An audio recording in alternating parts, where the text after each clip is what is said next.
តែតង់ការផ្អែកការផលិតផលរបស់ចៅសៀមគឺចេញពីយើងម្នាក់ៗអ្នកនរគ្នាខ្ញុំប្រើទឹកដោះគោកូនក្មេងណាហើយកូនខ្ញុំមកខ្ញុំយកកំប៉ុងតូចហ្នឹងបោះឥណ្ឌូនេស៊ីកំប៉ុងធំរបស់ចៅសៀមណាចឹងម៉ាក់ទិញប្រយ័ត្នផងកុំទិញកំប៉ុងធំទិញកំប៉ុងតូចទៅហើយសូម្បីតែថ្នាំបងអូនទិញមកប៉ាម៉ាស៊ីក៏ត្រូវតែ5ខាងអ្នកប៉ាម៉ាស៊ីតែថាយកថ្នាំផលិតផលរបស់ខ្មែរឬក៏ក្រៅពីរបស់ចៅសៀមចឹងណាធានាថ្នាំនេះខ្ញុំយកមកពីក្រសួងហើយថ្នាំនេះរបស់ខ្មែរប៉ាណុលហ្នឹងរបស់ខ្មែរអ្នកនរគ្នាទីអត់ដឹងថា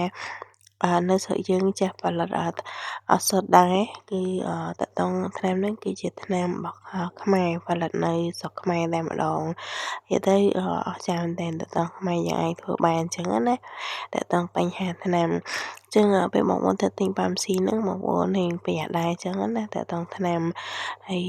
នេះខ្ញុំទិញនៅប៉ាម៉ាស៊ីហ្នឹងគឺរបស់កូរ៉េផ្ដាសាយណាចឹងខ្ញុំនិយាយទៅយើងចេះសួរទៅដូចយើងគំរាមអ្នកលក់ដែរអញ្ចឹងណាហើយសម័យនោះសម័យទឹកអីក៏ខ្ញុំកាលពីមុនខ្ញុំប្រើលីយ៉ុងរបស់ថៃទៅរបស់ចាសៀមទៅខ្ញុំប្រើប្រុសពីដើមវិញសម័យនំញ៉ាំ